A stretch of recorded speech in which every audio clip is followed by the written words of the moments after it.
ॐ भूर्भुवः स्वः तत्सवितुर्वरेण्यं भर्गो देवस्य धीमहि धियो यो नः प्रचोदयात्. ॐ शान्ति शान्ति शान्ति.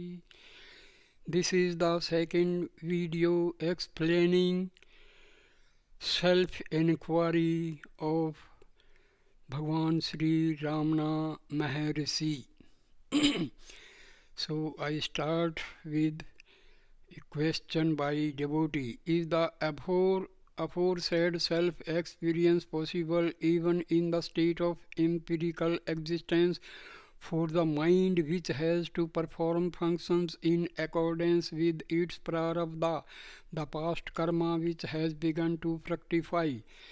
Maharshi, a Brahmin may play various parts in a drama, yet the thought that he is a Brahmin does not leave his mind. Similarly, when one is engaged in various empirical acts, there should be firm conviction I am the self without allowing the mind idea I am the body, etc. to rise. If the mind should stay away from its state, then immediately one should inquire, oh, we are not the body, etc. Who are we? And thus when one should reinstate the mind in that pure state, the enquiry, who am I, is the principal means to the removal of all misery and the attainment of the supreme bliss. When in this manner the mind becomes quiescent in its own state, self-experience arises of its own accord without any hindrance. Therefore, sensory pleasure and gains will not affect the mind. All phenomena will appear then without attachment like a dream. Never forgetting one's plenary self-experience is real bhakti, devotion, yoga, mind control, jnana, knowledge, and all other austerities. Thus say the sages. Disciple, when there is activity in regard to works, we are neither the agents of those works nor their enjoyers. The activities of the three instruments, the mind, speech, and body. Could we remain unattached thinking thus? Maharshi replies, after the mind has been made to stay in the self which is its deity and has been rendered indifferent to empirical matters because it does not stay away from the self, how can the mind think as mentioned above? Do not such thoughts constitute bondage? When such thoughts arise due to residual impressions, vasanas, one should restrain the mind from flowing that way, endeavor to retain it in the self state and make it turn indifferent to empirical matter. One should not give room in the mind for such thoughts as is this good or is that good? Can this be done or can that be done? One should be vigilant even before such thoughts arise and make the mind stay in its native state. If any little room is given, such a disturbed mind will do harm to us while posing as our friend. Like the foe appearing to be a friend, it will topple us down. Is it not because one forgets one's self that such thoughts arise and cause more and more evil? While it is true that to think about discrimination, I do not do anything, all actions are performed by the instruments, is a means to prevent the mind from flowing along thought vasanas, does it not also follow that only if the mind flows along the along thought vasanas that it must be restrained through discrimination as stated before? Can the mind that remains in the self state think as I and as I behave empirically thus and thus? In all manner of ways possible one should endeavour gradually not to forget one's true self, that is God. If that accomplished, all will be accomplished. The mind should not be directed to any other matter.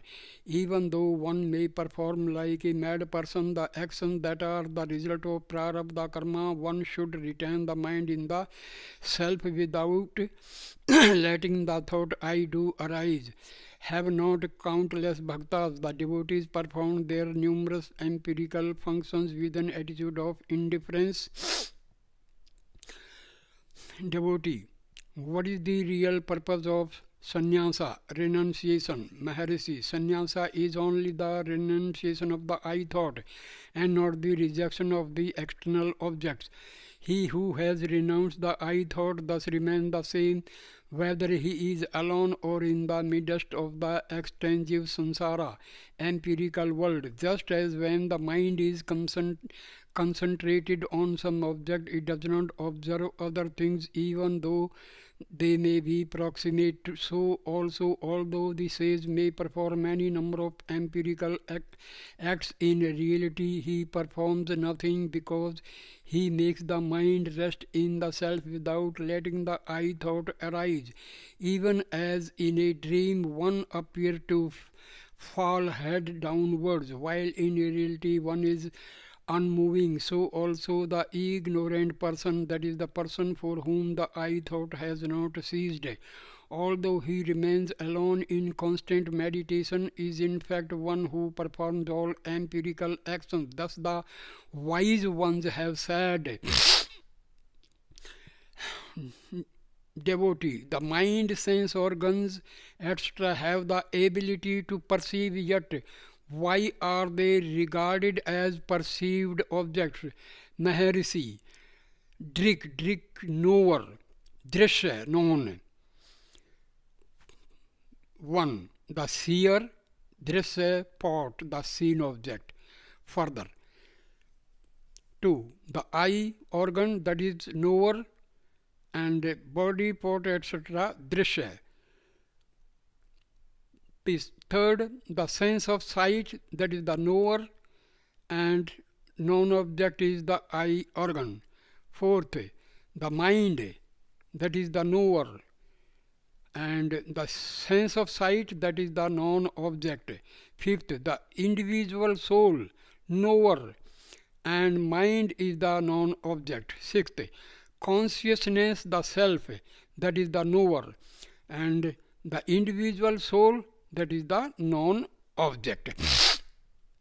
As shown in the above scheme, since we, the consciousness, know all objects, we are said to be drik, knower.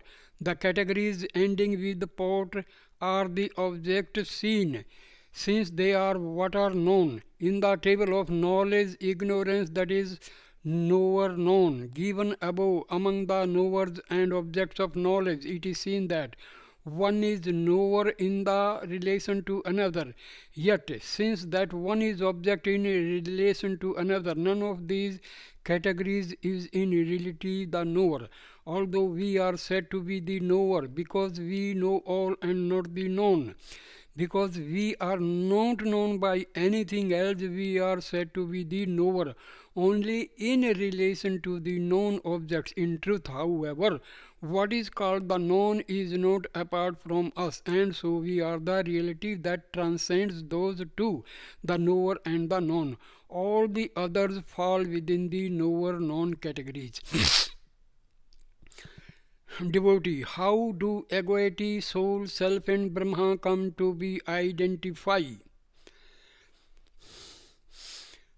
Like those who listen to a story with their attention fixed elsewhere, the mind, whose residual impressions have worn away, does not really function even if it appears to do so. The mind that is not free from residual impressions really functions even if it does not appear to do so.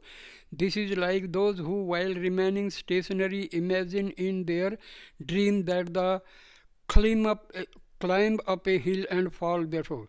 So, devotee: how do egoity, soul, self and Brahma come to be identified? Maharishi reply: the example: 1. The iron ball. 2. And the exemplified is egoity. 2. The heated iron ball. exemplified is the soul which appears as a superimposition of the self.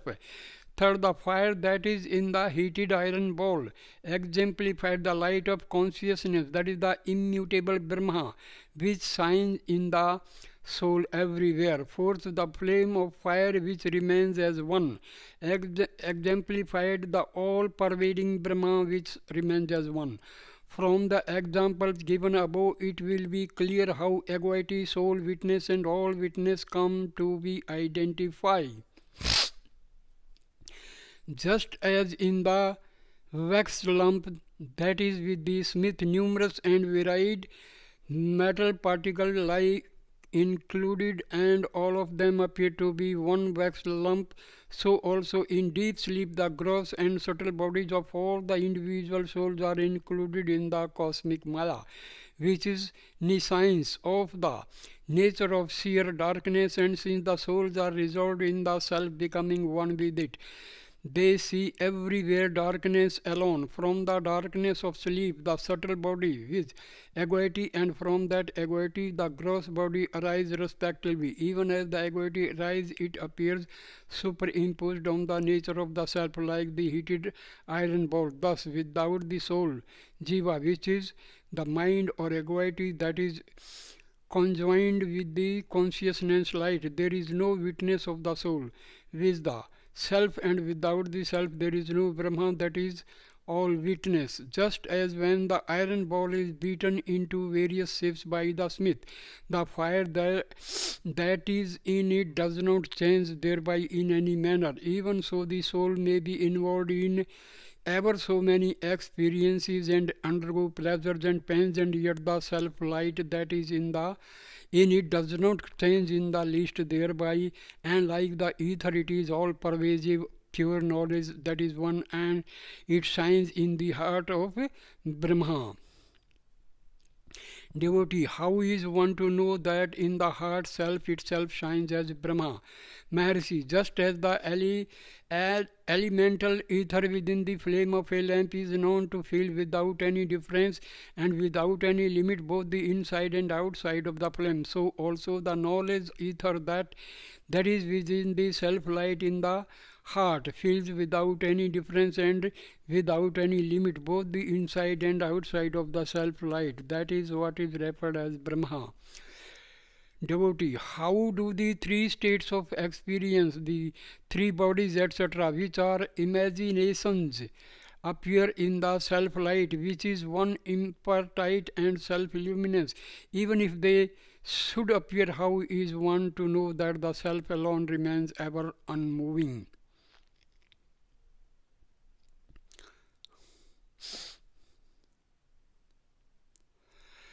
Example, the exemplified lamp, the example lamp exemplified the self. So the door exemplified is sleep, the doorstep exemplified is Mahatattva.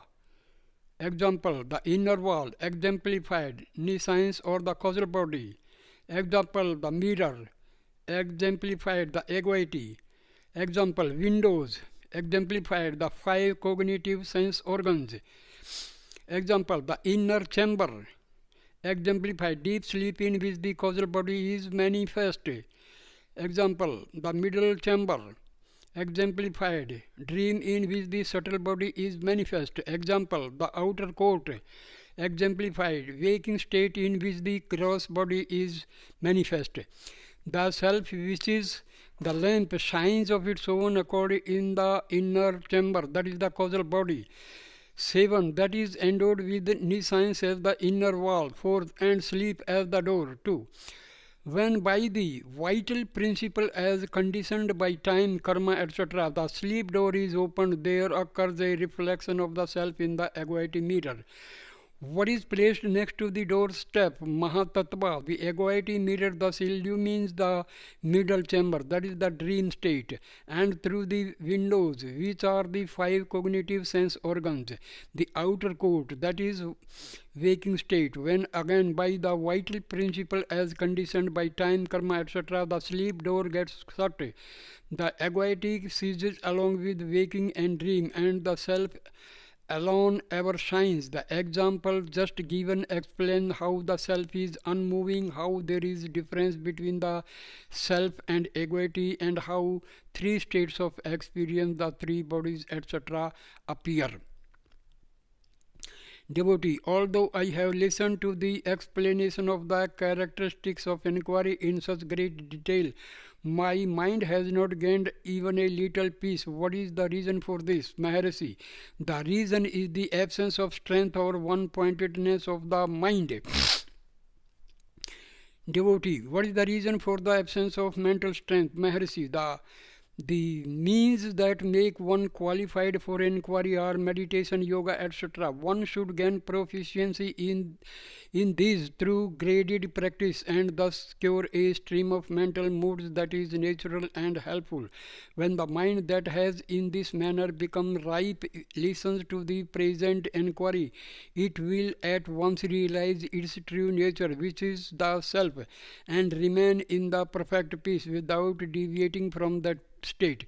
To a mind which has not become ripe, immediate realization and peace are hard to gain through listening to inquiry. Yet if one practices the means for mind control for some time, peace of mind can be obtained eventually. Devotee, of the means of mind control, which is of the most important? Maharishi, breath control is the means for mind control. Devotee, how is breath to be controlled? Maharishi, breath can be controlled either by absolute retention of breath, Kevala Kumbhaka, or by regulation of breath, Pranayama. Devotee, what is absolute retention of breath? Maharishi, it is making the vital air stay firmly in the heart even without exhalation and inhalation. This is achieved through meditation on the vital principle, etc. Devotee, what is regulation of breath? Maharishi, it is making the vital air stay firmly in the heart through exhalation, inhalation, and retention according to the instructions given in the yoga text. Devotee, how is breath control the means for mind control? Maharishi, there is no doubt that breath control is the means for mind control, because the mind, like breath, is part of air, because the nature of mobility is common to both, because the place of origin is the same for both, and because when one of them is controlled, the other gets controlled. Devotee, since breath control leads only to quiescence of the mind, manolaya, and not its destruction, that is manonasa, how can it be said that breath control is the means for inquiry which aims at the destruction of mind?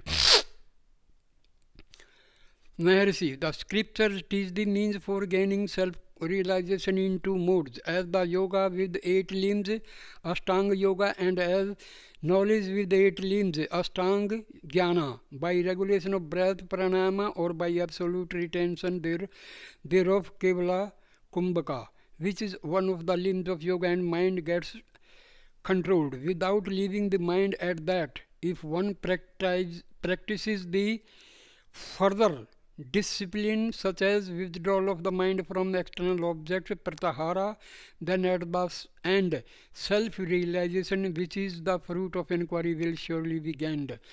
Devotee, what are the limbs of yoga? Maharishi, yama, niyama, asana, pranayama, pratyahara, dharana, dhyana, and samadhi. Of these, number 1, yama. This stands for the cultivation of such principles of good conduct as non-violence, ahimsa, truth, satya, non-stealing, asteya, celibacy, brahmacharya, and non-possession, apragraha. Second, niyama. These stands for the observance of such rules of good conduct as purity, socha, containment, santosha, austerity, tapas, study of the sacred text, swadhyaya, and devotion to God, Isvara, pranidhana. Third, asana. Of the different postures, 84 are the main ones of these again with Simbha, Bhadra, Padma and Siddha are said to be excellent. Of these two is only Siddha that is the most excellent, thus the yoga text declare. Then pranayama, according to the measures prescribed in the sacred text, exhaling the vital air is Rechka, inhaling is Puraka, and retaining it in the heart is Kumbhaka. As regards measure, some texts say that Rechka and Puraka should be equal in measure and Kumbhaka twice that measure, while other texts say that if Rechka is one measure, Puraka should be of two measures and Kumbhaka of four. By measure, what is meant is the time that would be taken for the utterance of the Gayatri mantra once. Thus, pranayama consisting of Rechaka, Puraka and Kumbhaka should be practiced daily according to ability, slowly and gradually. Then there would arise for the mind a desire to rest in the happiness without moving. After this, one should practice pratyahara. Pratyahara means this is the regulating the mind by preventing it from flowing towards the external names and forms. The mind which had been till then distracted now becomes controlled. The names and forms, the mind. The aids in this respect are meditation on the Parnava, fixing the attention betwixt the eyebrows. Third, looking at the tip of the nose. Fourth, reflection on the nada. The mind that has thus become one-pointed will be fit to stay in the place. After this, dharana should be practiced. Dharana, this is fixing the mind in a locus which is fit for meditation. The loci that are eminently fit for meditation are the heart and Brahmarandra, aperture in the crown of the head. One should think that in the middle of the eight-petaled lotus and is at this place there shines like a flame the deity which is the self, that is Brahma, and fix the mind therein. After this one should meditate. Dhyana, this is meditation through the I and he thought that one is not different from the nature of the aforesaid flame. Even thus, if one makes the enquiry, who am I, then as the scripture declared, the Brahma which is everywhere shines in the heart as the self, that is the witness of the intellect. One would realize that is the divine self that shines in the heart as I. This mode of reflection is best meditation. Dhyana, this is meditation through I am he. Thought that one is not different from the nature of the aforesaid flame. Even thus, if one makes the inquiry, who am I, then as the scripture declared, the Brahma which is everywhere shines in the heart as the self, that is the witness of the intellect. One would realize that is the divine self that shines in the heart I. This mode of reflection is the best meditation. Samadhi. As a result of the fruition of the aforesaid meditation, the mind gets resolved in the object of meditation without harboring the ideas I am such and such, I am doing this and this.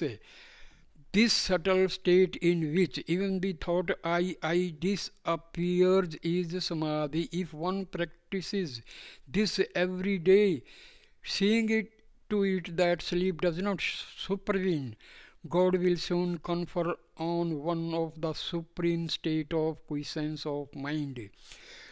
Devotee, what is the purpose of teaching that in Pratyahara one should meditate on the Parnava? Maharshi, the purport of prescribing meditation on the Parnava is this. Parnava is Omkara, consisting of 3.5 mantras with A, U, M and Ardha mantra of these is stands for the waking state.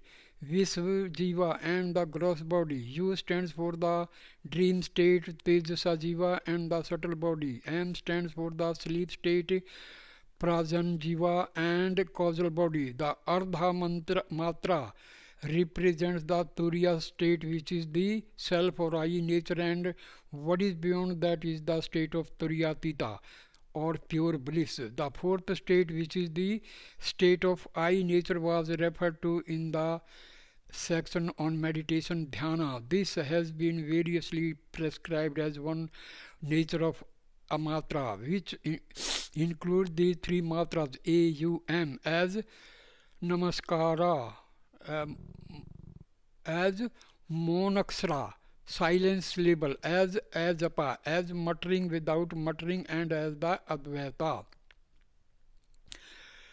The aim of yama and niyama is the attainment of all good paths open to those eligible for moksha. For more details, see works like the Yoga Sutra, Hatha Yoga Dipika. Siddhasana, left, okay, this can be read in yoga books. Mantra, which is the essence of all mantras, such as Panchakshara. In order to get at this true significance, one should meditate on the Pranava. This is meditation which is of the nature of devotion, consisting in reflection on the truth of the self. The fruition of this process is Samadhi, which yields release, which is the state of unsurpassed bliss. The revered gurus also have said that release is to be gained only by devotion, which is of the nature of reflection on the truth of the self. Devotee, what is the purport of the teaching that one should meditate through the I am He thought on the truth that one is not different from the self-luminous reality that shines like a flame? Mercy, the purport of teaching that one should cultivate the idea that one is not different from the self-luminous reality is this. Scripture defines meditation in these words: in the middle of the eight-petaled heart lotus, which is of the nature of all and which is referred to as Kailasa, Vaikuntha and Paramapada, there is the reality which is of the size of thumb, which is dazzling like lightning and which shines like a flame. By meditating on it, a person gains immortality. From this we should know that by such meditation one avoids the defects of the thought of the difference of the form of I am different, that is different. Second, the meditation on that is limited. Third, the idea that the real is limited and that is confined to one place. B. The purport of teaching that one should meditate with the I am He thought is this. Soham, Sah, the Supreme Self, am the Self that is manifest as I. The Jiva, which is the Shiva Linga, reside in the heart lotus, which is its seat situated in the body, which is the city of Brahma. The mind, which is of nature of equity, goes outward identifying itself with the body, etc. Now the mind should be resolved in the heart, that is I sense, that is placed in the body, etc. should be got rid of. When thus one inquires who am I, remaining undisturbed in that state, the self nature becomes manifest in a subtle manner as I. That self nature is all and yet none, and is manifest as the Supreme Self everywhere without the distinction of inner and outer, that shines like a flame, as was stated above, signifying the truth. I am Brahma. If without meditating on that as being identical with oneself, one imagines it to be different, ignorance will not leave. Hence the identity meditation is prescribed. If one meditates for a long time without disturbance on the self ceaselessly with the I am He thought, which is the technique of the reflection on the self, the darkness of ignorance which is in the heart and all the impediments which are but the effects of ignorance will be removed and the plenary wisdom will be gained, thus realizing the reality in the heart cave which is in the city of Brahma, which the body is the same as realizing the all perfect God. In the city with 9 gates, which is the body, the wise one reside at ease. The body is the temple, the Jiva is God Shiva. If one worships him with the I am He thought, one will gain release. The body, which consists of 5 seats, is the cave. The Supreme that resides there is the Lord of the cave. Thus the scriptures declare, Since the self is the reality of all the gods, the meditation on the self, which is oneself, is the greatest of all meditations. All other meditations are included in this. It is for gaining this that the other meditations are prescribed. So if this is gained, the other are not necessary. Knowing one's self is knowing God. Without knowing one's self, that meditates, imagining that there is a deity which is different, and meditating on it is compared by the great ones to be act of measuring with one's foot one's own shadow, and to the search for a trivial conch after throwing away a priceless gem that is already in one's possession. Devotee, even though the heart and the